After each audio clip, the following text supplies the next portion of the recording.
Salut tout le monde, j'espère que vous allez bien, très heureux de vous revoir sur l'Arena après une petite pause. Et aujourd'hui on entame la deuxième série de la chaîne. Après les rivalités des sélections nationales, on lance aujourd'hui Ultra et Politique. Alors quel va être le but de cette série? C'est simple, à chaque épisode, on va étudier un groupe de supporters Ultra et étudier son influence au sein de sa ville, de sa région, voire même son influence politique et sociale. Sur Instagram, on vous avait fait deviner le premier groupe de supporters dont on allait parler, et c'est bel et bien les Eiserne de l'Union de Berlin.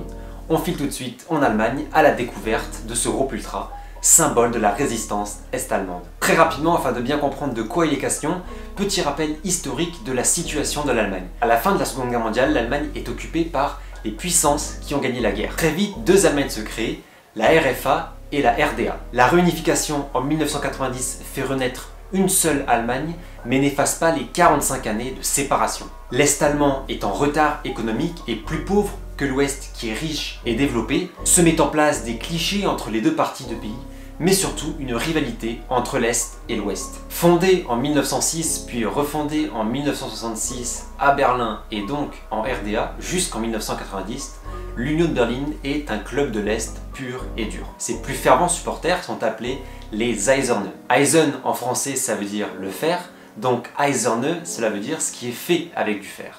Mais d'où provient cette origine?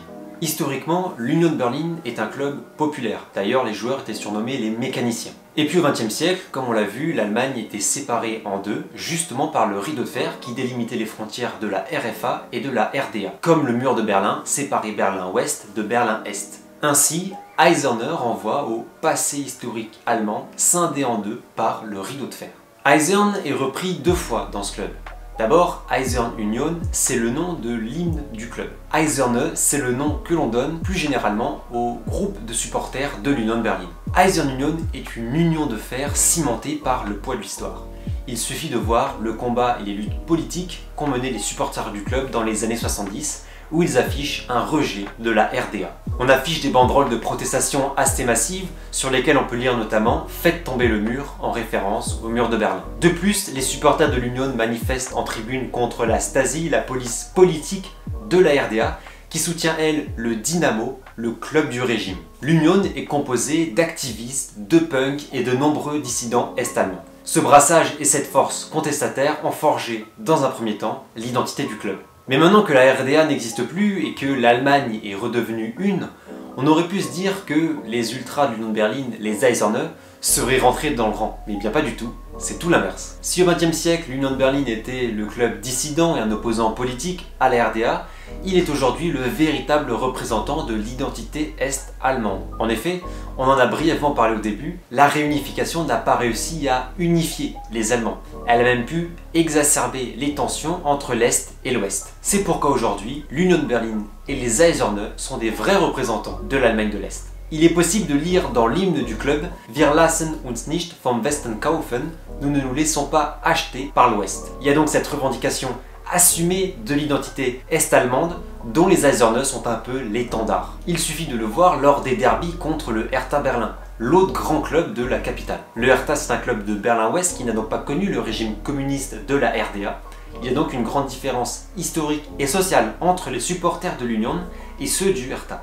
Le Hertha en plus a été très longtemps le seul club de Berlin en Bundesliga. L'Union de Berlin n'est montée qu'en 2019 pour la première fois. La saison dernière, on a donc eu droit au derby berlinois. La saison dernière, la rencontre aller s'est disputée chez l'Union de Berlin. Le tifo de l'Union était magnifique et de l'autre côté, du côté du Hertha Berlin, était déployée une banderole assez provocante sur laquelle on pouvait lire « Es gibt nur ein Berlin und das ist mein Berlin », comprenez par là il n'y a que un Berlin et c'est mon Berlin. Dans ce derby, c'est l'Union qui s'est imposé 1-0 et c'était la folie totale parce que le but avait été inscrit dans le temps additionnel. Cette victoire, c'est un succès sportif, certes, mais pour les Eiserne, ça représentait la victoire de l'Est sur l'Ouest. En Allemagne, si Leipzig, qui est l'autre gros club de l'Allemagne de l'Est, est un peu plus renommé, on considère que c'est bel et bien l'Union de Berlin, le véritable représentant de l'identité est-allemande dans le football allemand. Pourquoi cela? Eh bien parce que l'Union est un club très attaché aux valeurs de tradition du football allemand, c'est-à-dire un football populaire axé sur le supporterisme et la ferveur. Et c'est une chose à laquelle l'Union de Berlin est fidèle, puisqu'on l'a vu, son origine est très populaire.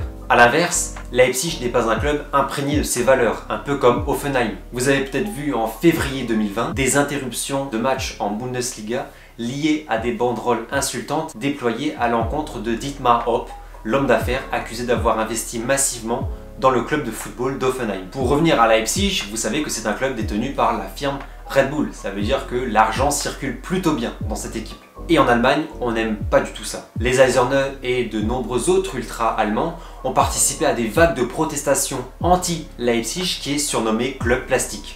Je vous mets de nombreuses banderoles qui illustrent ce rejet de Leipzig. Ce point sera sans doute développé dans une autre vidéo, donc je ne détaille pas trop, mais je trouvais que ça pouvait être utile d'en parler ici, parce que ça montre toute l'identité du football allemand que prônent les Eiserne.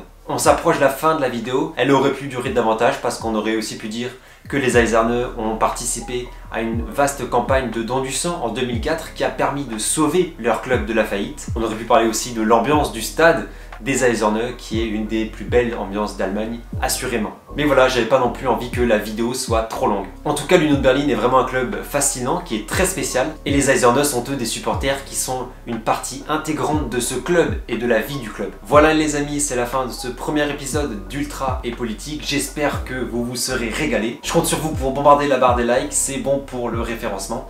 Et surtout, ça permet de soutenir la chaîne. Abonnez-vous et surtout activez la cloche, d'autant plus qu'on arrive dans les très grands enjeux de l'année 2021.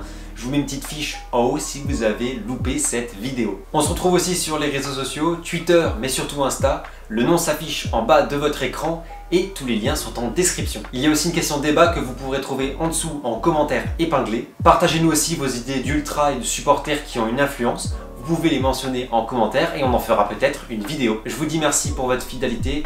Bienvenue aux nouveaux et nouvelles qui arrivent chaque jour. On se revoit très vite. D'ici là, portez-vous bien. Ciao!